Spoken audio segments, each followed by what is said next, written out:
You are Locked On Falcons Postcast, part of Locked On Sports Atlanta, your team every day.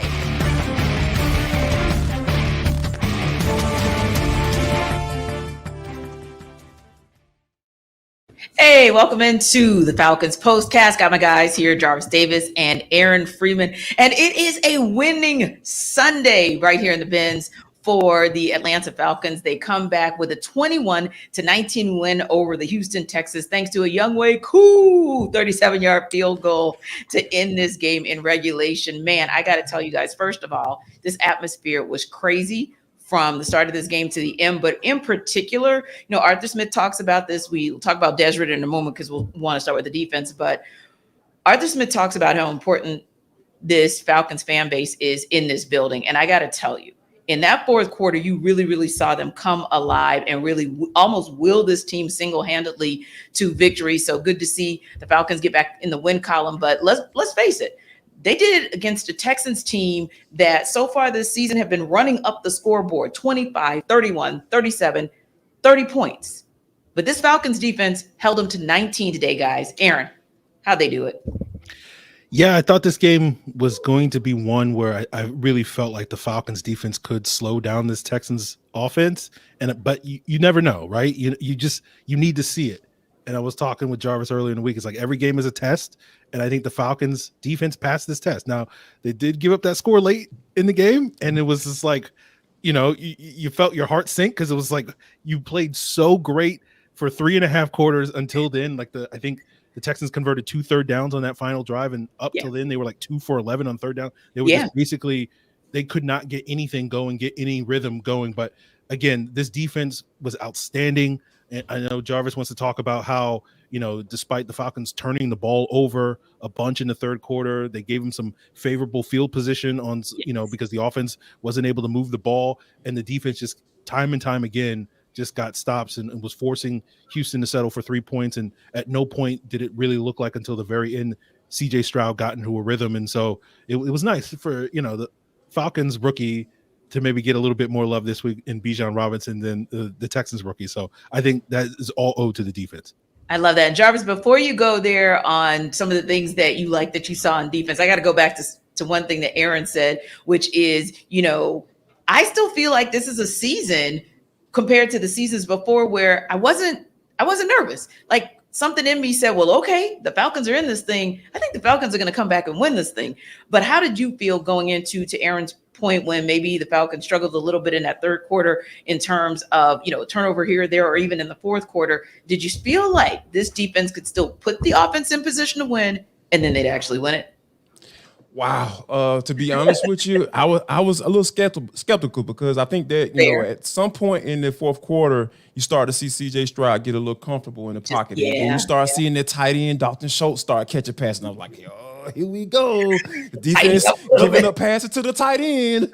Where have we seen this movie before? So it was just really feelings start to bubble up in my gut. I'm just like, I don't know if I got to use the bathroom or the Falcons about to lose. I just couldn't quite decipher which one it was. I'm just inquiring minds one of those. Did you go to the bathroom? Okay, but I did not. I stuck it out. I'm riding out for my people, man. I want to be here for the people, man of the people, T. So I got to be here for my folks on the Locked On Falcons postcast. So, but I think that all jokes aside though, like I really like what this defense is able to do because here's the thing, like. Did CJ Stroud get sacked today? Because he was hunting for that 100 sack. He got close a couple of times. Right. Campbell got close. Calais Campbell got really close, and I think that for what this defense is doing, without a guy who can consistently get to the passer and put him on the ground, it just goes to show you like this secondary is playing at a much higher level than we actually are giving them credit for because. You got a guy like Jeff Okudah. You saw AJ Terrell. I mean, people started getting a little in their bag because they gave up a little crossing route. Like whatever. Like he made the tackle. That was 1-on-1. He was right there as soon as the ball was thrown, and he made the tackle. And he did exactly what he was supposed to do. So I think that given how this defense played, like holding to 4 field goals. You have 2 turnovers in the third quarter. Those are momentum changing type plays, and for them to be able to hold those guys to 3 points and keep their team in it, and And here's what I'm starting to really feel. I really feel like this is the identity of this team. Like the money that they spent on this defense is starting to come. You're getting a lot of good return on your investment early on, and I think that's the identity of this team so far. Hey, we're gonna hold them until you guys figure it out on the offensive side of the football, and you saw that come to fruition today. And I think that of course, my heart and my stomach don't want to hear that, but I would like for it to be. For the offense to continue to, progress and Ritter have a game like he did. I know we're going to talk about Ritter in the next segment, but I think that defensively, though, we have to give these guys credit where credit's due because, like they said, they held it down. Yeah. They are playing at an exceptional level right now, and they're probably one of the better defenses in the league as far as defending the pass when you actually start to break down those numbers and look at it closely. And Aaron, I want to go back to something that Jarvis said as well, and giving the secondary their love and giving the secondary their flowers, because oftentimes it doesn't necessarily come with, an interception, if you will. Sometimes it comes with tackles, right? Jeff Okuda, 6 tackles, Caden Ellis, 6 tackles, D. Alford, 6 tackles. So there are other ways to affect the game for a secondary. But to your point, when you're affecting it collectively and you can walk away with a high-powered offense like the Texans, continuously holding them the field goals, that was also something that stood out to me as well. Every time they marched down the field, it seemed like, wait, it's going to be a field goal. Or there were opportunities where there was a turnover where the defense said, okay, that's fine. But you got 3 downs and we're not going to we're not letting you move the chains. And all we're going to do is relegate you to a field goal. I think that's one of those. And I know it's a cliche-ish term, Aaron, but it really is, to me, a high-end example of bend, don't break. Yeah, I think you're right, T. Like, if Texans had scored like 28 points or whatever, like, I don't think we would even be like, hey, that's, bad game for the defense, because it was like the turnovers, right? Like, you expect the Texans to turn, 2 fumbles in midfield into, touchdowns, right? And so, like, the fact that they were able to hold this Texans team to 19, and you're right, it was a team effort. It wasn't one individual player that was, making all the plays. It was just the collective group. You saw it from Nate Landman. You saw it from Calais Campbell, Grady Jarrett, David Onyemata.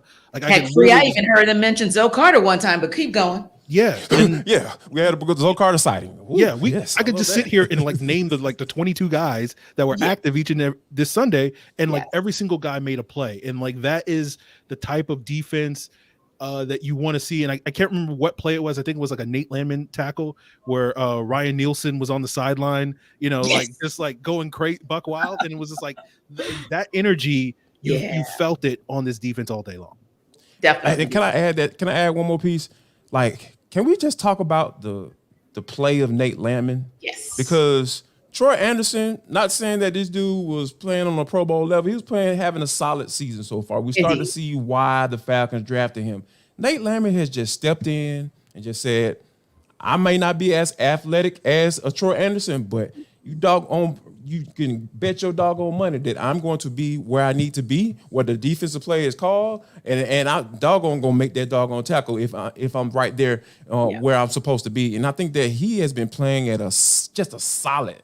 That's the only word I can come up with and actually I can use for him. He's just a solid player. He's just a solid player, and it just is.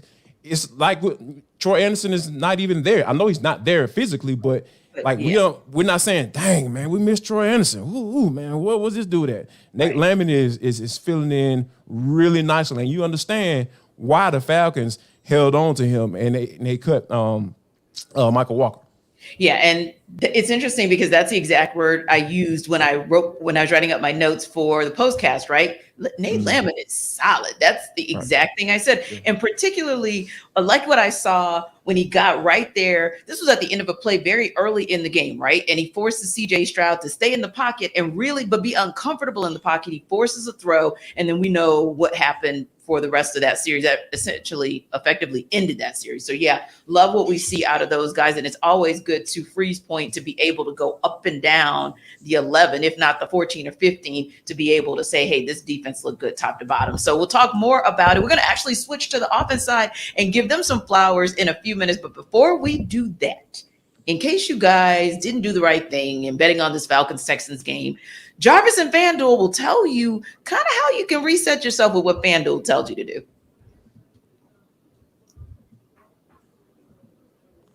Listen up, people. Jarvis Davis here for FanDuel. If you have not gone to FanDuel.com, what the heck are you waiting on? I need you to go there right now because FanDuel is the #1 sports book in America. Guess what? For all the new customers, we have a very special deal just for you.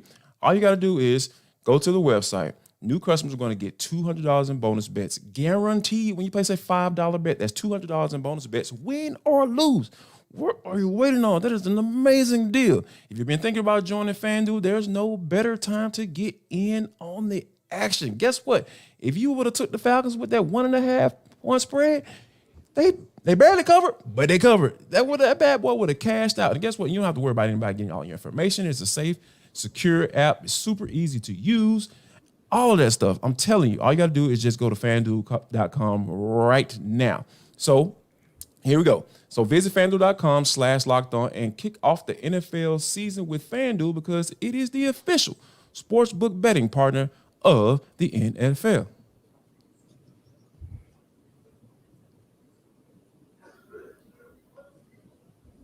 All right, guys. So let's talk about the quarterback who was perfect today, Drake London. Okay? Perfect. I'm joking. Perfect. Oh.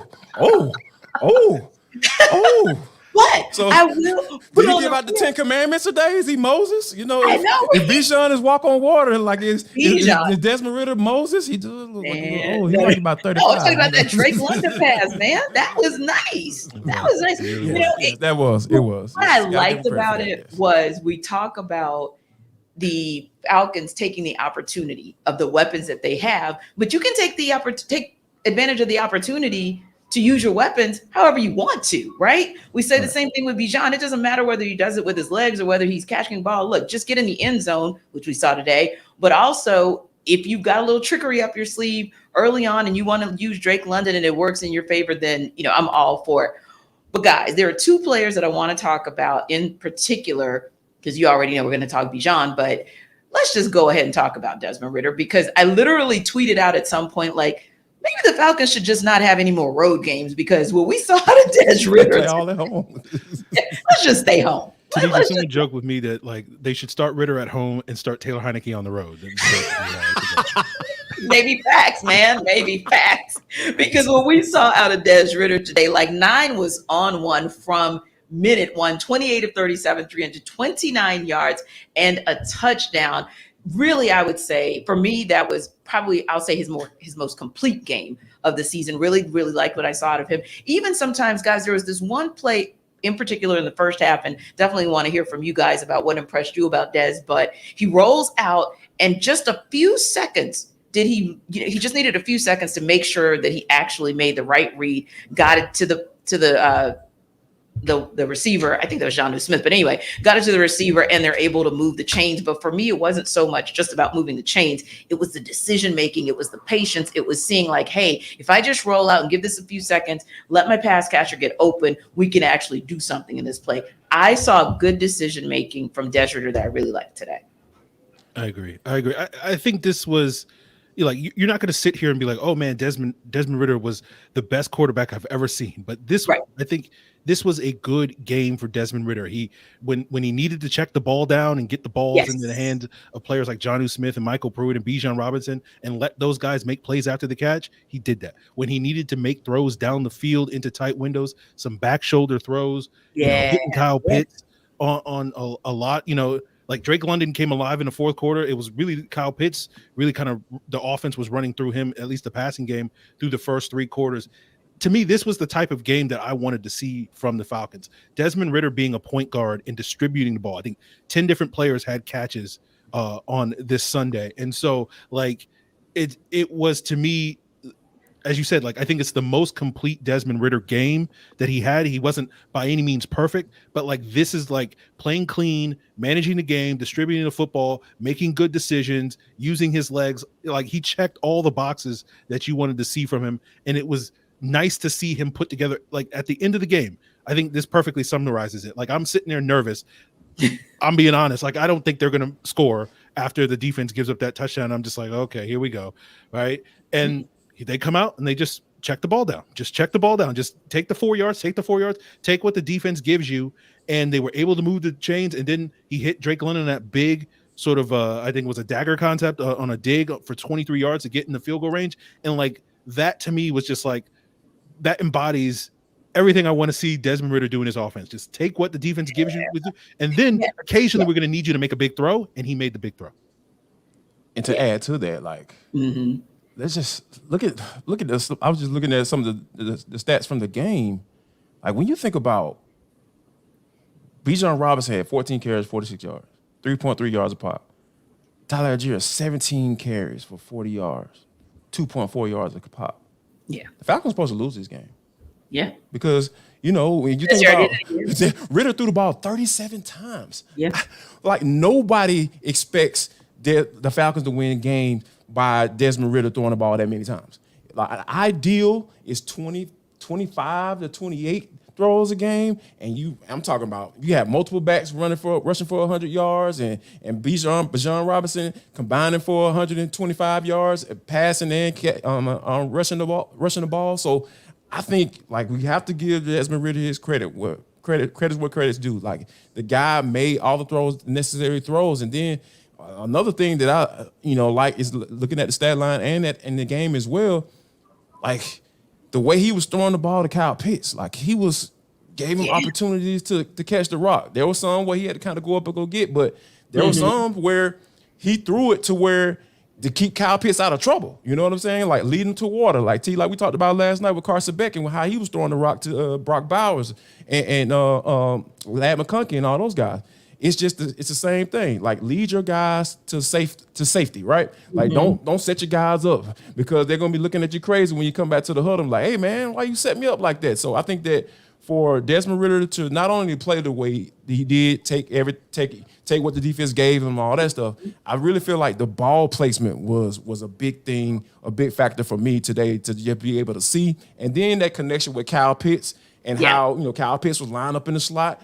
Like a tight end, he was throwing the ball to him like a tight end. And I think that, I know that I'm oversimplifying it almost, but it's just from a football standpoint, it just really seems like there was a lot of good chemistry there. You saw Kyle Pitts kind of laughing on the sidelines. It was just like, it was some really good vibes. And I think that, those good vibes kind of translate on the field for sure. Yeah, I would say so. And I think, like you said, with Ritter placing the ball exactly where it needed to be, that's how you get 10 pass catchers to actually get at least one reception in the game. Could have had 11, to be honest. He at least targeted 11. But then going back to Kyle Pitts as well, 7 receptions, 11 targets, 87 yards. I like that stat line, Free, because I think it speaks to maybe we kind of saw a little bit of a rhythm that's coming. And I know we all talked about the 9-to-5 connect earlier in the year, but man, the 9-to-8 connect was a good look today. Too. Yeah, definitely. Like, Drake London really didn't do much the first 3 quarters of this game, right? But he came through at the end. So no shade at him. That 9-to-5 connect was there in the fourth quarter when the Falcons needed it to be. Yes. But like, as I said, like it did feel like, this was the game that Desmond Ridder needed. This is the game that Kyle Pitts needed as well. Yeah. Because there's been a lot of talk all season long about where's Kyle Pitts and, should the Falcons trade Kyle Pitts and is he going to want out of Atlanta? And it was just like this was the game that he really needed. Desmond Ridder needed this game. Everybody needed this game. Again, you look at the scoreboard and you say 21 points. Like, how good is Jarvis talking about the run game, was very up and down all game long. Bijan would bust off a long run and then they lose like 3 yards on the next carry. Algier would bust off a long run and so like it was just up and down all day long. But like to me, what I liked about the offense in this game is that you saw them start to spread the field a little bit more. Right, you saw a lot more 3 wide receiver sets, like Scotty Miller getting touches. It's like, my God, Scotty Miller's on the team. Yes, it's like, there's Kadero Hodge. Michael Pruitt, nice to see you. I haven't seen you since the end of last season. So like, I like this offense of the Falcons. Spreading the ball around. Taking shots down the field, taking the check down, using like reverses, and then again the Drake London pass on the reverse pass to Jonnu Smith. Just like this is what this offense was built to be. Get the ball into the hands of your playmakers and let them go make plays. And we saw that again. It's not perfect yet, But like this is something I think this team can build off of for the rest of the season.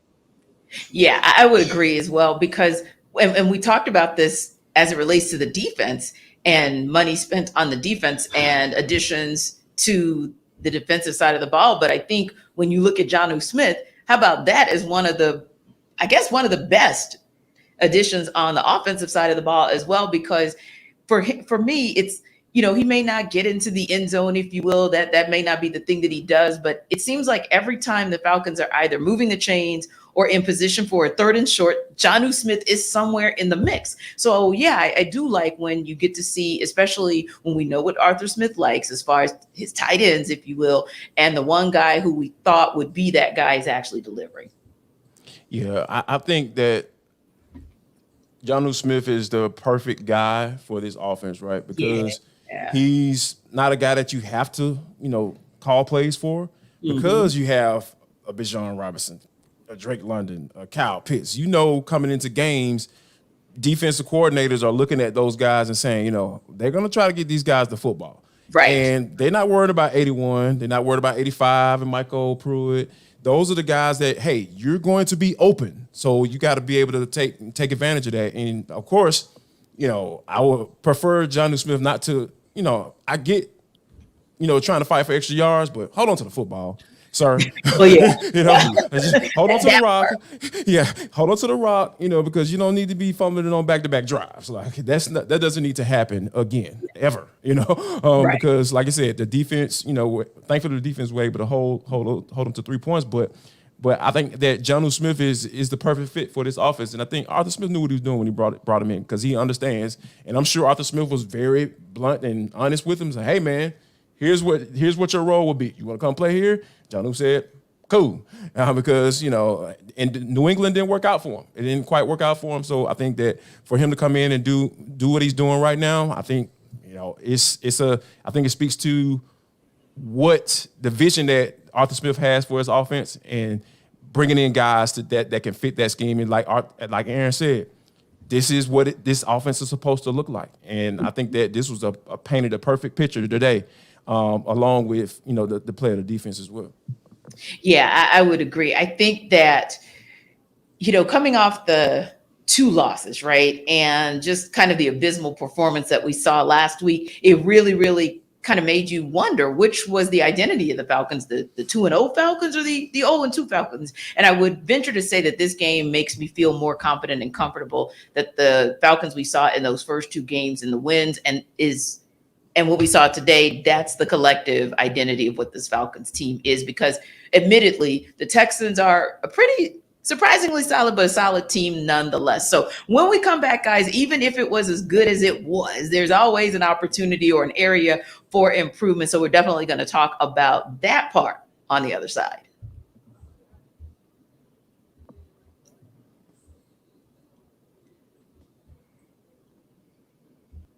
All right, guys. So definitely, we know, we kind of talked about it a moment ago, and that was Younghoe Smith, had a little bit of some hiccups outside of the good things that he did today. But hey, there's always room for improvement and room for opportunity to get better. So on both sides of the ball, let's start on offense, right? Where did you guys see an opportunity? And I think for me, one of the opportunities is to be able to continue to be able to at least get back to the run game, because I thought to myself, I said, now don't get me wrong, I like the fact that Desmond Ridder was effective, but I go back to, I don't think I want Des thrown 37 times in a game, if at all possible. So that's probably one area where I kind of want to see them get back to norm. I don't even know if I'd call it an improvement, but maybe that's one area. I have something else, but I'm going to hold it for a second because I want to get you guys' reaction first to where you want to see them improve, and then I want to throw something out at you. Well, for me, it was a sloppy day on offense, right? The 2 fumbles, you had a Drew Dolman penalty, an unnecessary roughness for clearing a pile that basically took 3 points off the board in the first half. And if not for, the heroics at the end of the game, I think we would have been on this podcast, on this postcast, talking about, hey, the defense was great until the very end. And then the offense, it wasn't Desmond Ritter's fault. It was other players kind of letting this team down, and other guys making some of the mental errors with the fumbles and the lack of ball security. And like, those are things that I think this team needs to clean, because that's something that this team did not do a lot of. They were like the least penalized team in the league last year. They did not turn the ball over. I mean, they did turn the ball over some, but like it wasn't, it felt like it was more the quarterback than necessarily other players making those mistakes. So those seemed uncharacteristic mistakes for this Falcons team. And I think if they can clean up some of that stuff, get back to playing clean, consistent, reliable football, then it will be able to put this team in a better situation where they don't have to dig themselves out of a hole where it's a 3rd and 15. And it's like, this team is not built to convert those type of opportunities. Like they need to be in 3rd and 1 and 3rd and 2 and that type of stuff. So like, I think that's probably the main thing for me that I want to see get cleaned up in future weeks. Yeah. How about you? And for me, I think you have to. It starts up front, right? Because I think that overall the offensive line and pass pro, like they played a heck of a game today. Like I got to give them to that. But I think that like can we put those two performances together? Like can we have a good day as far as running the ball and pass protection? Like can we put those two games together? Like and so we don't have to count on our basically first year quarterback to throw the ball 37 times. Like, I don't like those numbers. Like, I feel like the more Ritter throws the football, the more there's an opportunity for him to make a mistake. But, like I said, that didn't happen today. I think we had like one ball that could be considered a trouble ball, so to speak, as I like to refer to him as. But I think that, the offensive line coming out and establishing themselves, because to start this game, that Texans defensive front looked like they made it seem like it was going to be a long day for their offensive line, because Will Anderson and Jonathan Greenwood or Greener, whatever his name is, like those guys were coming off the ball. I'm talking about getting upfield, I'm talking about putting the running back down on the ground for -3, -4, and stuff like that. So I think that, but it seems like as the game went along, they started to get a little bit better. But I want this offensive line to get off to a better start as far as what they do best. Because, this is coming into the season, we said that this was probably one of the best running blocking offensive lines in the NFL. So I want to see that from snap one, establishing yourselves and saying, hey, we're about to lean on you for 4 quarters, and there's nothing you can do about it. And I think that once we start to see that, that's when I feel like this offense can take it to another level. So, that's what I want to see. I want to see the offensive line get off to a really good start. Yeah, and get off to a good start and remain consistent, whether it's run protection or pass protection. Now, don't get us wrong. We smiled when we saw 0 for sacks against the Falcons today. So, listen, that's volume, right? That speaks volumes, because nobody wants to see the quarterback, on his back, if you will. So I think that was a positive. But to your point, just being able to bring it both together in the same game, I think that's where we want to see that. Now, on the defensive side of the ball, admittedly, one of the things that we joked about was some sightings of some folks whom we hadn't heard a peep out of, hadn't seen a peep out of. And so we jokingly said, okay, we think we heard Lorenzo Carter's name. We think we had a Lorenzo Carter sighting, but what are some of the ways or some of the players you want to see maybe step it up again next weekend when the Falcons get set to take on the Commanders?